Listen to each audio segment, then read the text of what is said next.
Hello and welcome to Dugout Debrief. I'm your host, Chris DeLuca. This is Boom Broadcasting's one, first, and only baseball-centric podcast, and we are once again back here.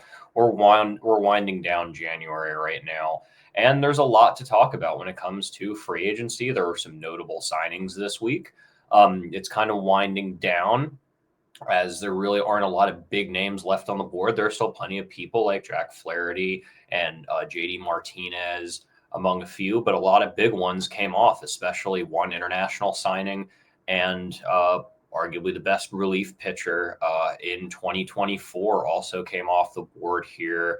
We're going to be talking about all of them this week. We'll also be talking about the NL Central. We're going to be talking about three clubs from the NL Central. We just wrapped up that NL East. We're moving on to the Central. We actually don't have many left with this, so I'm going to be probably delving more into the college baseball a little bit, kind of that little fill in. We're kind of entering an awkward time here, but I promise you, ladies and gentlemen, we will have some good content. And we'll be talking about the Hall of Fame ballot a little bit briefly here as well. So that's going to be kind of what we're going to get into now after we go through the free agent signings here. But getting into that, the most notable free agent signing was Roki Sasaki signed with the Dodgers on a $6.5 million minor league deal. He was fantastic in the Japanese league. It's on a minor league deal, so he's going to be getting developed in the minors for a little bit while they get ready to bring him up. A lot of the details of this contract haven't come out yet. It was way lower than I expected it to be, but yeah, I mean, you have a three-headed dragon now when it comes to Japanese players in that Dodger pitching rotation, with Ohtani hopefully going to be healthy enough to pitch next year, Yamamoto, and now Sasaki. So there is a lot to look forward to in 2025 and beyond with that Dodgers rotation. You can't forget about all the other fantastic names that we will be having this year. He spent 4 seasons in Japan. He had a 2.2 ERA. He only gave up 91 walks and 16 home runs in that entire 4 years, which is just insane. So as long as he can do that in Dodger Stadium is very much a pitcher's friendly ballpark. So I'm thinking that he should limit the long ball like he did in Japan. Obviously, the talent's a lot different. Everything's a lot different. But a lot of these guys from Japan have really started to translate pretty well over to the MLB. Overall, good signing. Saki to the Dodgers. Dodgers also get Tanner Scott in a 4-year, $72 million deal, arguably the best relief pitcher last year. 2.72 ERA and almost a whole game of war. I mean, a 0.7, it's almost an entire one. Arguably the best relief pitcher. This is huge. I mean, a lot of the Dodger collapses came from relief pitching failures and I guess the lack thereof relief pitching. And one of the reasons that we won the World Series this year was because that really, really improved. So this is just another great pickup. This is probably my favorite, not my favorite overall, but probably a top 3 or so pickup that we've had, this offseason. Anthony Santander, long-term Oriole, signs with the Blue Jays on a massive 5-year, $92.5 million contract. And wow, I mean, he's been really good the past 3 seasons, consistent home run hitter. He's maintained a positive WAR. He's hit 105 home runs and, batted in the mid-200s. I think it's a good signing. My issue with it is I just think it's an overpay. And this is Baltimore, I think, kind of making up for the fact that Toronto, excuse me. This is Toronto coming back from the fact they've kind of been sitting there idle. They really haven't done much this offseason, and their division is getting a lot better. The Yankees are getting a lot better. The Rays are going to continue to be the Rays, and the Orioles are still going to be good. But the Blue Jays are, and the Red Sox have built too. I mean, the Blue Jays are objectively the worst team in the division, despite the fact that they were probably the most promising if you would have asked me like 2-3 years ago. So I think they're kind of making up for being inactive, Toronto. I like the signing. I just don't think that it's really worth it at this point. I think they need to tear it apart. I think they need to kind of tear it down at this point. I say keep Vlad, but start looking at getting rid of guys like Gosman, Chris Bassett, maybe Alec Manoah while there's any value still left in there. But I think it's time to tear it down in Toronto. With that being said, Jesse Winker signed with the New York Mets, 1 year, $7.5 million. The journeyman finally finds a consistent home, which he hasn't found since he was in his Cincinnati. I mean, since 2021, he's played for the Mariners, the Brewers, the Nats, and now the Mets 2 consecutive years. So finally, he's found himself a more consistent home.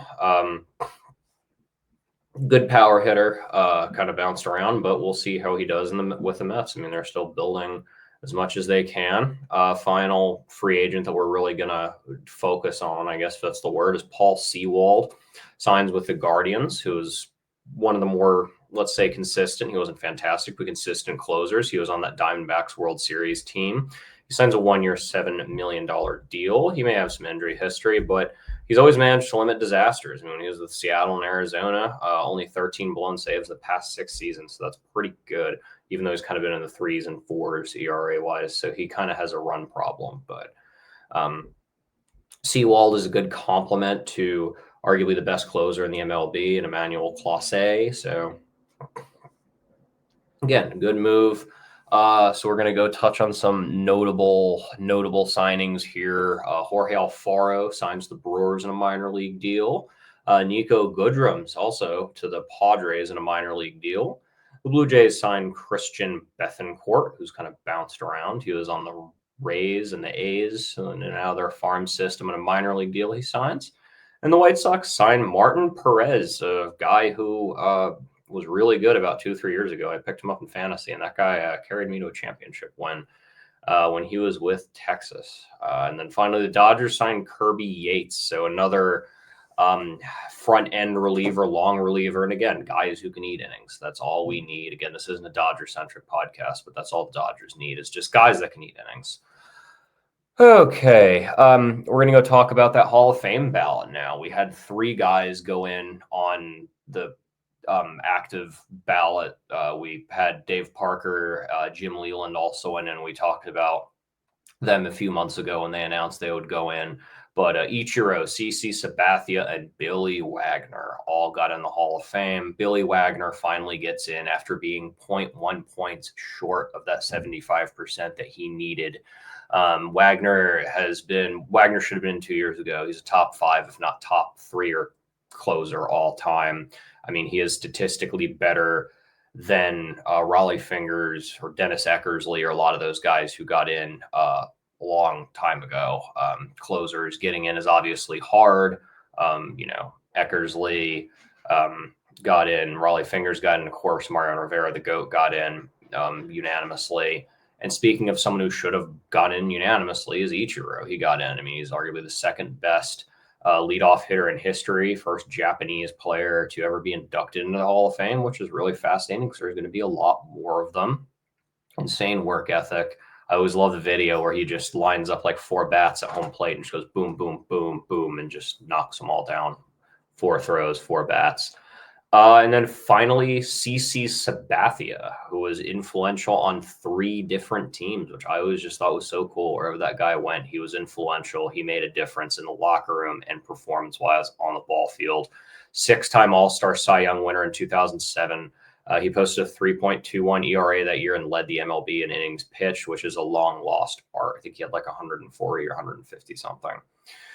The final thing I'm going to cover with the Hall of Fame ballot is Carlos Beltran. Falls short as of right now, and we've kind of touched on this a little bit. But Beltran is the first guy from that Astros cheating scandal who's going to be on the ballot. And I really think it's going to set a precedent to see if he actually gets in his support. So that's something we need to keep an eye on, because I'm wondering what they're going to do, because when Altuve gets on the ballot, when Alex Bregman's on the ballot, I tell Altuve especially because he's going to be retiring within the next 3 to 5 years. He's fantastic. He's a sure Hall of Famer talent-wise, but I'm wondering what they're going to do when it comes to that whole cheating scandal, how they're going to handle that. So Carlos Beltran can kind of test the waters for us necessarily, because talent-wise, he definitely should be in. With that being said, we're going to go start covering the NL Central here. We got 3 ball clubs to talk about right now. We're going to start with the St. Louis Cardinals, the most team. They're a baseball team. Nothing. They're I don't know. They're like kind of like vanilla ice cream. I don't really know. I was trying to think of something punny. I should have thought of that before the program. I mean, they have some guys. They do. I mean, Wilson Contreras, Mason Wynn, Alex Burleson, Brendan Donovan, Nolan Arenado, Eric Fetty, Tanner Scott, and you can't forget about Miles Michaelis, who was 2 years ago was 2 outs away from a perfect game, 2-3 outs away, something like that from a perfect game.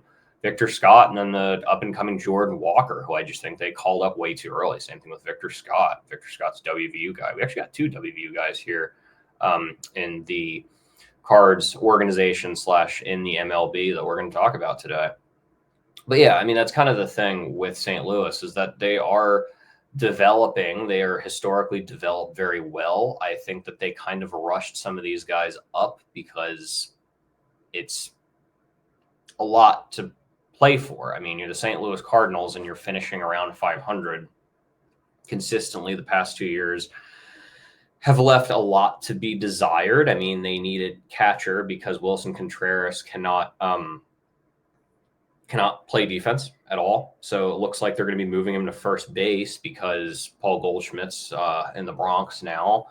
It looks like it's going to be who's their catcher? Ivan Avant. Jeez, how am I forgetting that? Anyway, Cruz, I think, something like that.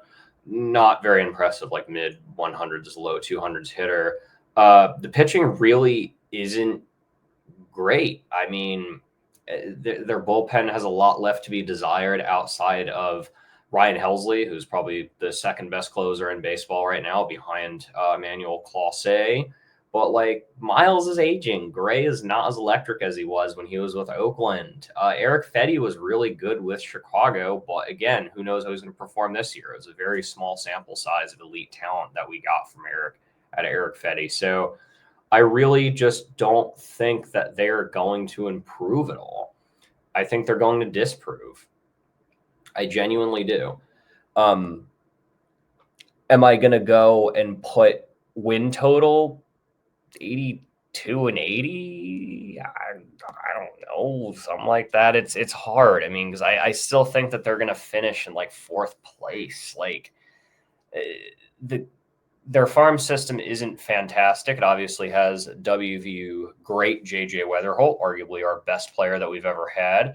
He was fantastic at WVU, but there's a lot of concerns about his power. I'll admit that. There's a lot of concerns about his power. His glove and speed is fantastic, but the power being at the major league level is a little bit concerning with JJ. I think he's going to be probably one of the best middle infielders in baseball. I mean, I'm being biased here in next 3-4 years, but he's got a lot to work on. He just got drafted. I mean, he was a major part of that super regional that we made against UNC, and I hope he develops. Please take care of him. Please take care of Victor Scott too, and don't rush these guys up because they need to kind of accept the tank. They're kind of like the Steelers, except slightly worse of the MLB. If I was to make for my NFL only people here, they're kind of like the Steelers. If the Steelers instead of going 10-7 went like 8-1 every year, I don't know. Like I said, they could do anything. I'll actually change it. I won't say 82 and 80. I'll say 75-87. Yeah, 75-87. Continuing to maintain a steady declining pace because the Reds and the Pirates are still developing. I think they're going to finish 4th. Next, we're going to talk about the Pittsburgh Pirates. A really fun team, a really beautiful ballpark up there. Again, I've said this on the show. PNC Park is one of the best places to catch a game. I love going up there, and just sometimes I'll go up and just see a random team. I'll just go up there. It's not that expensive. There's a lot of good bars and restaurants around that stadium. So Pirates, they have really a lot of young talent that is very raw, but has a lot of skills. Key Brian Hayes, O'Neal Cruz, Andrew McCutcheon, Brian Reynolds, Paul Skeens, Mitch Keller. I was at his complete game, fun fact, this year against the Angels. I witnessed that. It's the first complete game of the year for the Pittsburgh Pirates, by the way. And they're set up for a great future. They have Connor Griffin, Bubba Chandler in the farm system. Huge opportunities to take a step forward with this team, but it's going to take a little bit, and it's nothing against them personally. But there's a good opportunity with how the division's kind of stagnated right now. I mean, it's not necessarily any team's terrible. I think teams are getting better, predominantly the Brewers and the Cubs, which we'll be talking about them next week on Dugout Debrief. They need outfield, they need catching, they need pitching, they need relief pitching, and that may seem like a lot, but they're close development wise. I wouldn't mind seeing them pick up a guy like Lance Lynn, maybe an Alex Verdugo or JD Martinez. Get a veteran to be there in the locker room with Andrew McCutchen. Andrew McCutchen locks that locker room down. He is a Pittsburgh legend. He is a legend of the Pittsburgh sports in the 2010s with those wild card runs that they had at that point where, like I said, when PNC Park hosts a playoff game, that place is electric. And I really hope I get to go to one, hopefully, or at least they host one. I don't know if I'll go. But this team, I'll say, goes 82 and 80. This team, I'll say, goes 82 and 80. I think they go in third place simply because the Cardinals are declining, and Paul Skeens is going to carry him to at least 10 wins on himself. And, I mean, I'm just going to talk about Paul Skeens. That guy is just incredible. I mean, I'm hoping that he stays healthy so much because the way he pitches is kind of not sustainable unless you have an arm like Nolan Ryan. So we just got to pray to the baseball gods that his arm is made of Kevlar, steel, and titanium, and diamond, and all the hard materials I can think of. I think he's going to carry him 10 wins on his back. He's fantastic. That guy's curveball breaks about 20 feet. He makes guys like Ohtani look like fools. So he is, as long as he stays healthy, he will be a top 5 pitcher of the next 10 years. But again, how sustainable that is left for debate. Finally, when we're talking about ball clubs, we're going to go move to a team that has kind of been a little bit all over the place, kind of faded into obscurity after a little bit of hype a few years ago, the Cincinnati Reds. A lot left to be desired. They finished 75 or 77 and 85.